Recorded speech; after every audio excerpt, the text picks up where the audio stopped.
주변의 여러 사람들로부터 꼭 한번 보라고 추천받았던 드라마가 있었습니다. 오래전 방영된 드라마인데요.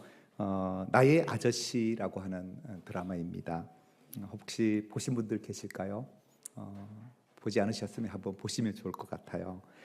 저도 아직 전편은 보지 못했는데 시간 날 때마다 한 편씩 보고 있습니다. 이 드라마는 우리에게 한 가지 중요한 질문을 던지고 있습니다. 좋은 어른이란 무엇인가? 진짜 어른은 어떤 사람인가라고 하는 그런 질문을 던지고 있는데요. 드라마 속 배경인 후계동 사람들은 누구도 완벽한 어른이 아니었습니다. 고된 직장 생활의 파견직, 실직과 이루지 못한 꿈, 그리고 깨어진 관계, 각자 자기 삶을 버티느라 힘들게 살아가는 그런 힘겨운 사람들이 등장합니다. 그런데 그들의 관계 속에서 진짜 어른의 모습이 드러나고 있는데요. 여자 주인공으로 나오는 이지안이라고 하는 이 청년은 어린 나이에 빚을 떠안고 병든 할머니를 돌보며 살아가는, 살기 위해 버티는 삶을 살아온 그러한 인물입니다. 웃을 여유도 없었고 또 울 여유도 없을 만큼 메마른 청년이었습니다. 상처투성이의 삶 때문에 감정조차 굳어버린 채 살아가던 그녀의 인생에 어느 날 한 남자 박동훈이 들어옵니다. 박동훈은 같은 회사에 계약직으로 들어온 이지안을 파견직이 아니라 그냥 한 사람으로 따뜻하게 그를 바라봐 줍니다. 그녀의 사정을 알고도 판단하거나 충고로 눌러버리지 않습니다. 대신 그는 늘 언제나 이렇게 말합니다. 괜찮아, 아무것도 아니야, 나 같아도 그랬을 거야. 이런 말로 늘 위로하고 격려합니다. 박동훈은 성공한 사람도 아니었고 완벽한 사람도 아니었습니다. 그저 묵묵히 곁을 지켜주는 어른, 그리고 누군가의 인생을 따뜻하게 덮어주는 그런 어른으로 등장합니다. 짧은 3개월 동안 이지아는 처음으로 사람에게서부터 따뜻한 온기를 느끼기 시작합니다. 그리고 웃지 않던 그녀가 웃기 시작하고 또 울지 않았던 그가 울기 시작합니다. 이 드라마는 한 어른이 한 청년의 인생을 바꾼 이야기라고도 할 수 있겠는데요.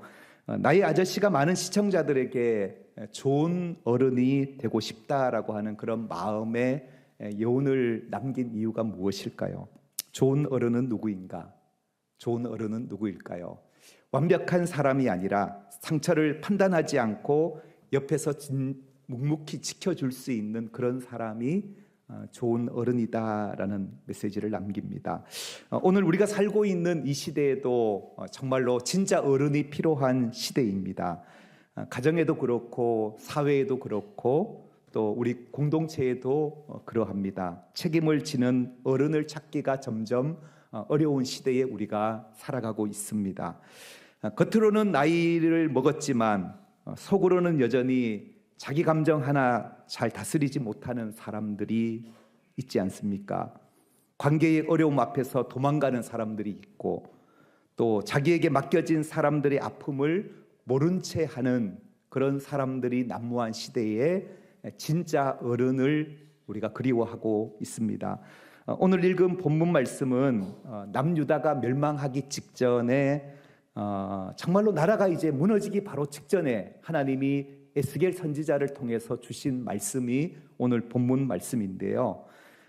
나라의 기둥 같은 왕은 무능하고 부패합니다.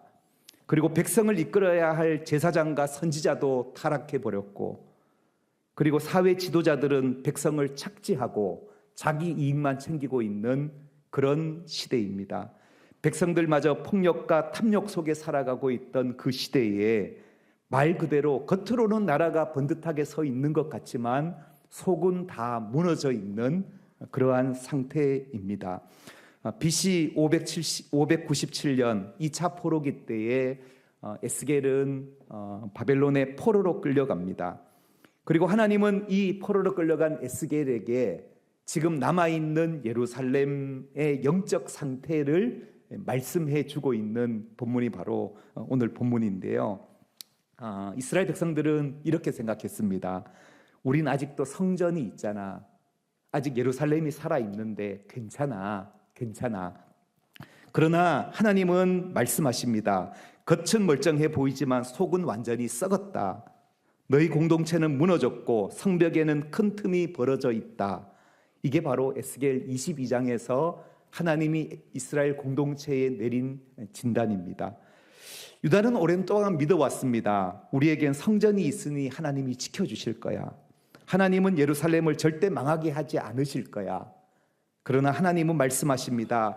너희가 거룩함을 버렸는데 내가 거룩하지 않는 이 예루살렘을 어떻게 지키겠냐라고 말씀하십니다.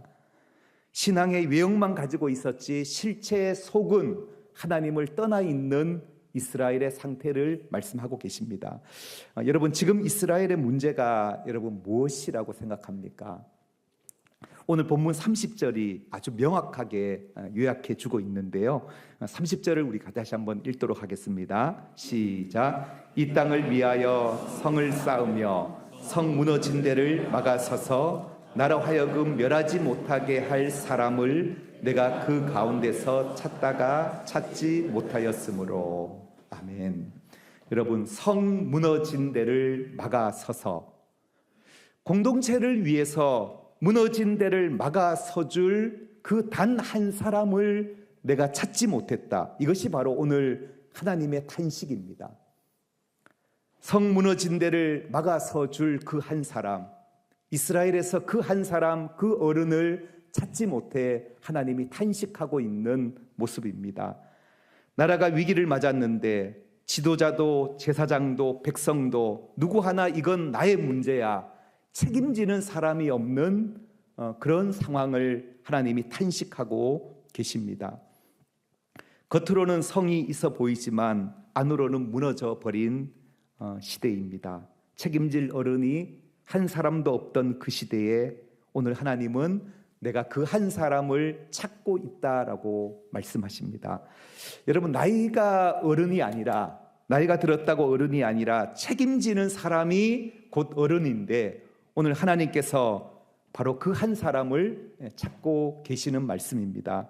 하나님이 찾으시는 그 한 사람이 누구일까요? 오늘 본문은 성 무너진 데를 막아서는 사람이다라고 말씀하고 계시는데요. 여기에서 성 무너진 데라고 하는 이 의미가 뭘까요? 성 무너진 데. 이것은 바로 공동체의 균열을 의미하고 또 공동체의 위기를 말하고 있고 공동체의 상처, 영적인 붕괴를 의미하고 있는 것이 바로 성 무너진 데라는 의미이겠죠. 공동체가 무너져 가고 있는데 이 무너진 틈을 메워줄 사람이 없다라고 하나님이 탄식하고 있는 것입니다. 막아선다라는 말은 자기 몸으로 구멍을 메우고 공동체를 보호한다라는 의미예요. 정말로 진정으로 이 공동체의 틈을 막아설 사람이 없다라고 말씀하고 계십니다. 여러분, 어른은 단순히 나이가 많다고 어른이 아니라 어른은 자신이 책임지는 사람이 어른입니다. 공동체에 틈이 생기면 저건 누가 해야 하나라고 질문하는 것이 아니라 내가 그 자리에 서야겠다라고 책임져 줄 수 있는 사람, 그 사람을 어른이라고 합니다. 어제 틈새 포플러스 교사들과 간담회가 있었습니다. 지금까지 큰나무 공동체는 거의 한 20여 년 가까이 틈새 포플러스 사역을 지속해 왔고 또 우리의 다음 세대가 성경적 가치관 안에서 또 세상을 밝히는 크리스찬 리더로 세워가기 위해서 열심히 힘쓰고 또 양육하고 있습니다. 앞으로도 이 틈새 포플러스 사역이 푸른 교회와 함께 또 우리의 다음 세대들을 또 이 시대가 필요한 하나님의 지도자들로 잘 세워갈 수 있도록 또 고민하는 그런 시간을 가졌습니다. 제가 최근에 요청받은 원고 요청을 받았는데요. 월간 목회 잡지사로부터 요청을 받아 1월 달에 이제 실리게 될 글인데 그 초안을 어제 교사들과 같이 좀 나누었어요. 받은 주제가 뭐냐 하면 나의 목회에 큰 발자취를 남긴 한 사람을 소개해 주세요라는 원고를 요청받았거든요. 궁금하세요? 저의 인생에 큰 발자취를 남긴 사람이 누구일까? 제가 소개한 한 사람은 경희대 교수로 은퇴하신 분이시고요. 하나를 더하는 전인교육이라는 책을 쓰신 조만재 교수님이라는 분입니다. 이분은 정치의 꿈을 가지고 정치 외교를 공부하셨던 분이셨는데 이분이 하루는 사람을 바꾸는 건 정치가 아니다. 사람을 바꾸는 건 교육이다라고 하는 그 깨달음을 갖고 이제 전향을 하신 거죠. 그래서 평생 이 경희학원에서 아이들을 가르치는 일에 헌신해 오신 교육자십니다. 경희대를 설립하신 조영식 박사님의 신임을 얻어서 이분이 처음 교직 교편을 잡은 거는 경희고등학교에서 가르치기 시작하셨는데 이후에는 경희대학교에서 교수로 강의하셨고 또 마지막에는 평화복지대학원에서 또 섬기시다가 은퇴하신 분이십니다. 독특한 이력을 가진 분이시죠. 벌써 20년 전 일인데요.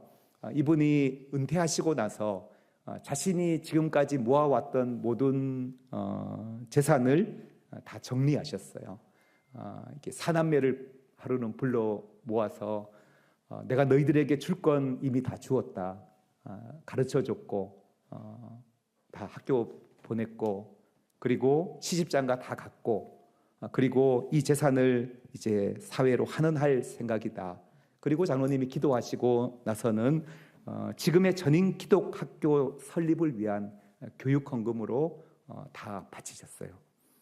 그리고 그때부터 이제 본인은 한국 기독 청소년 교육원이라는 단체를 만드셔서 이제 부모들과 또 청소년들, 우리 아이들을 세우는 그러한 교육하는 일을 평생 동안 자비랑으로 해 오신 분이십니다.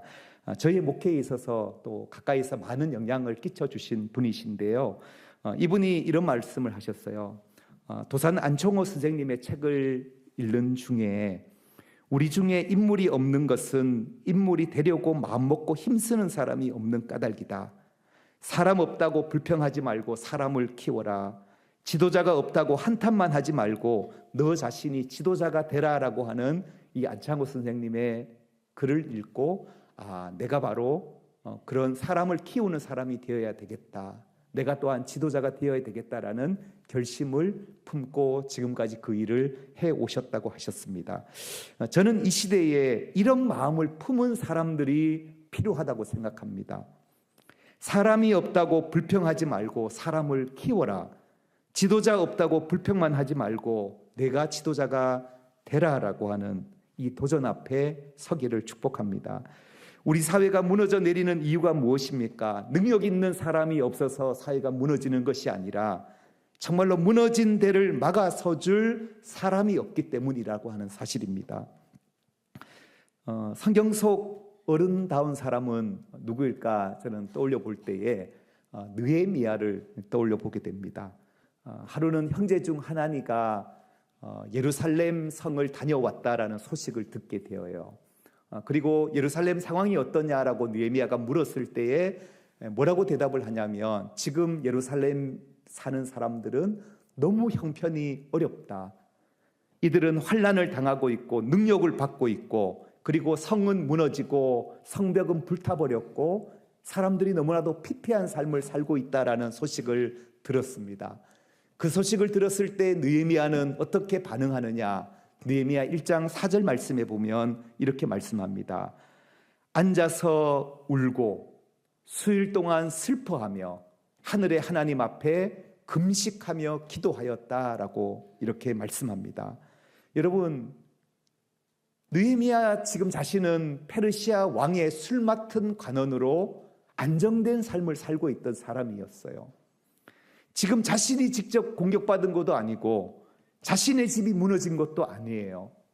그러나 이 느헤미야는 이스라엘 공동체의 이 문제를 자신의 아픔으로 안고 수일 동안 울며 금식하며 기도했던 사람이 바로 이 느헤미야였다라고 하는 사실입니다. 여러분, 지금까지 어른이 필요 없던 시대는 한 번도 없었습니다. 그러나 오늘만큼 공동체를 위해 눈물 흘릴 사람이 사라진 시대도 없다라는 사실입니다. 가정의 영적 틈을 보고 울어주는 부모가 필요한 시대입니다. 교회의 약한 지체를 바라보면서 아파하는 성도가 필요한 시대입니다. 사회의 약자를 보며 마음에 부담을 갖는 그리스도인을 하나님이 찾고 계십니다. 이런 사람이 바로 하나님이 찾으시는 진짜 어른입니다. 어제 안수집사회 주관으로 조참 모임이 있었는데요. 우리 임수만 장로님께서 한국의 미래를 말하다라고 하는 주제로 강연을 하시고 또 함께 또 토의하며 교제하는 시간을 가졌습니다. 임수만 장로님은 신문사 편집국장으로 일하시다가 퇴임하셨고 지금도 여전히 책을 읽고 또 글 쓰는 일을 하고 계시는데요. 저는 개인적으로 어제 강연을 들으면서 가슴이 뜨거워지는 경험을 했어요. 강연을 들으면서 가슴이 뜨거워지는 게 쉬운 경험이 아닌데 어제 되게 강연이 많은 도전이 되었습니다. 통일의 필연성, 그리고 이분이 갖고 있는 통일에 대한 꿈과 확신, 그리고 장차 세계 문명을 이끌 미래 한국의 희망을 이야기할 때 가슴이 뜨거워지더라고요. 어제 강연에서 잠시 소개된 한 분이 계셨는데 우당 이혜영 선생님의 이야기를 좀 잠시 나누고자 합니다. 우당 이혜영 선생님은 조선 독립을 위해서 자신이 가진 모든 재산을 버려서, 그러니까 이분이 이룬 공으로 보면 엄청난 공이 많은데 그 공에 비해서 우리들에게 잘 알려져 있는 사람이 바로 이 우영 선생님인데요. 조선 말 10대 부자 안에 들었던 명문 집안의 6형제 중에 4번째로 태어난 사람이라고 합니다. 당시 명동 일대의 대부분의 땅이 이 집안의 땅이었다고 해요. 그러니까 조선 대대로 쌓은 명망과 가진 재산만으로도 편안하게 살 수 있는 그런 집안의 사람이었는데, 그런데 일제의 조선 침탈이 노골적으로 시작되자 이런 통탄을 합니다. 대대로 명문이라는 소리를 듣는 우리 가문이 일제 치하에서 노예가 되어 생명을 이어간다면 무슨 면목이 있겠는가 통탄했다고 해요. 그리고는 신민회를 발족하고 헤이그 특사 파견을 주도하게 됩니다. 그리고 이 헤이그 특사 실패 후에는 국외 독립기지 마련을 위해서 모든 재산을 다 정리하고, 그리고 6 형제와 가족 노비 40명과 함께 일가족이 망명을 떠나게 되는 것이죠. 여러분, 그 많은 재산을 가지고 이 조선에 있었다면 얼마나 더 편안하게 살 수 있었겠어요. 그러나 그것이 아니라 나라의 이 아픔을 바라보며 재산을 정리하고 망명의 길을 떠난 사람입니다. 이 과정에서 재산을 처분한 그 가치가 한 600억 정도 추산을 하는데요. 급하게 처분했기 때문에 제값도 못 받았고 그냥 버리고 간 땅이 많았는데, 어떤 한 학자에 의하면 그것을 다 환산하면 2조 원 가량이 될 거라고 보는 학자들도 있다고 합니다. 이렇게 막대한 재산과 명성을 버리고 고난이 불보듯 뻔한 그 망명의 길을 걸어갈 수 있었던 한 사람, 그 사람이 바로 이 우당 이혜영 선생이라는 것인데요. 감신대 이덕주 교수님이 이런 글을 쓰셨더라고요. 우당은 남대문 시장 상인들이 다니던 상당교회 권사였다고 해요.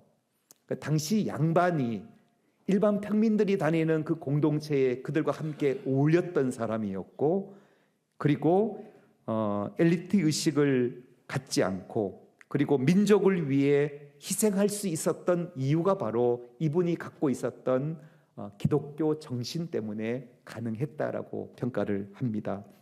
여러분, 성 무너진 데를 막아서서 공동체를 위해서 무너진 데를 막아서 줄 사람, 하나님이 찾으시는 한 사람, 그 어른을 오늘 하나님은 찾고 계십니다. 하나님은 많은 사람을 찾는 것이 아니라, 능력 있는 사람, 잘난 사람만 찾는 것이 아니라 정말로 내가 이 무너진 틈을 서줄 수 있는 그 한 사람을 하나님이 찾고 계십니다. 오늘 우리에게도 똑같은 질문을 하고 계십니다. 가정의 영적 틈을 막아줄 사람 누구인가? 다음 세대를 위해 무릎 꿇을 사람 누구인가? 교회의 상처와 갈등을 대신 짊어질 사람은 누구인가? 사회의 약자와 소외된 이웃의 울음을 들어줄 사람은 누구인가? 하나님이 찾고 계십니다. 저는 에스겔 시대 때 하나님이 찾으셨던 그 한 사람은 이후에 예수 그리스도의 모습으로 저는 완성되었다라고 생각합니다. 성 무너진 데를 막아서신 분이 계시는데요. 그분은 바로 예수 그리스도입니다. 죄로 인하여 우리와 하나님 사이에 생겨난 그 틈을 막아서신 분이 바로 예수 그리스도라는 것이죠. 우리를 멸망에서 건지신 예수 그리스도야말로 진정한 중보자이십니다. 하나님이 찾으시는 그 한 사람이십니다. 에베소서 2장 16절 말씀을 우리 함께 한번 읽도록 하겠습니다. 시작. 또 십자가로 이 둘을 한 몸으로 하나님과 화목하게 하려 하심이라. 원수된 것을 십자가로 소멸하시고. 아멘. 예수님이 지신 그 십자가는 하나님과 우리 사이에 갈라진 그 틈을 메우는 바로 주님의 희생이셨다라고 하는 사실입니다. 여러분, 십자가는 남의 죄를 내 죄처럼 책임지는 그 자리가 바로 이 십자가의 자리입니다. 그리고 그 희생으로 하나님은 우리를 살리셨습니다. 교회는 예수님의 희생을 아는 사람들이 모인 곳이 아니라 예수님의 희생을 진정으로 경험한 사람들이 모인 공동체. 그래서 교회는 책임을 회피하는 곳이 아니라 책임을 떠안는 어른으로 자라나는 공동체가 바로 교회 공동체라고 하는 사실입니다. 여러분, 오늘 필요한 어른은 책임을 피하지 않는 사람, 희생을 두려워하지 않는 사람, 맡겨진 사람들을 위해서 등을 보여주는 그런 사람입니다. 오늘 예수님이 우리에게 동일한 삶을 요구하고 계십니다. 마태복음 5장 13절에 보면 너희는 세상의 소금이니 라고 말씀합니다. 소금이 만일 그 맛을 잃으면 무엇으로 짜게 하리요? 마태복음 5장 14절에는 너희는 세상의 빛이라고 말씀하십니다. 여러분, 소금은 자신을 녹여 부패의 틈을 막아서고, 빛은 초가 자신을 태우는 희생을 통해서 어두워져 가는 세상의 틈을 막아서는, 세상을 밝히는 역할을 한다라고 하는 사실입니다. 하나님은 우리를 세상으로 보내셨습니다. 세상에 소금으로 빛으로 살아가라 말씀하십니다. 우리 시편 106편 23절 우리 세 번역으로 한번 같이 읽겠습니다. 시작. 그래서 주님께서는 그들을 멸망시키시겠다고 선언하셨으나 주님께서 택하신 모세가 감히 주님 앞에 나아가 그 갈라진 틈에 서서 파멸의 분노를 거두어 들이시게 하였느니라. 아멘. 여러분, 중보자였던 모세가 서 있던 자리가 어디입니까? 모세가 서 있었던 자리는 하나님과 백성의 그 갈라진 틈에 섰던 사람이 바로 모세였습니다. 오늘 우리가 서야 할 자리도 바로 그 갈라진 틈에 우리가 서기를 주님이 원하십니다. 그런데 오늘 본문은 아주 슬프게 끝이 납니다. 오늘 30절 본문의 후반절을 보시면 내가 그 가운데 찾다가 찾지 못하였으므로, 하나님은 그런 사람을 찾았으나 그 한 사람을 결국은 찾지 못했습니다. 성 무너진 데를 막아서 줄 사람, 책임질 어른을 찾고 계셨으나 그 한 사람을 찾지 못하셨고, 결국 남유다는 BC 586년에 바벨론에 의해서 완전히 멸망하게 됩니다. 오늘 우리는 하나님 앞에 이렇게 고백해야 합니다. 주님, 이 시대에 주님, 내가 그 사람이기를 원합니다. 성 무너진 데를 막아서서 책임지는 어른이 되겠습니다. 우리의 고백이 되기를 축복합니다. 사랑하는 교우 여러분, 가정의 틈을 막아줄 어른, 교회를 위해 눈물 흘릴 중보자, 믿음을 잃어가는 다음 세대를 위해서 서줄 사람을 하나님이 찾고 계십니다. 정의와 공의를 위해 침묵하지 않는 사람, 하나님이 찾으시는 그 한 사람이 오늘 여러분 되기를 축복합니다. 우리 함께 기도하겠습니다. 사랑하는 하나님, 오늘도 말씀 가운데 우리를 부르시고 깨우쳐 주시니 감사합니다. 이스라엘의 성벽이 무너졌을 때 그 틈을 막아설 단 한 사람을 찾으셨던 하나님, 오늘 우리 시대에도 그런 어른을, 그런 한 사람을 찾고 계심을 깨닫습니다. 주님, 우리가 그 한 사람 되게 하옵소서. 무너진 가정의 틈을 보고도 외면하지 않는 사람, 교회의 아픔과 공동체의 간절함을 자기 일처럼 품는 사람, 상처 입은 이웃의 마음을 따뜻하게 접어주는 진짜 어른이 되게 하옵소서. 주님, 이 시대에 좋은 어른이 사라졌다고 말하는 시대에 우리가 그 한 사람, 주님이 찾으시는 세상의 소금과 빛이 되게 하여 주옵소서. 예수님의 이름으로 기도드립니다. 아멘.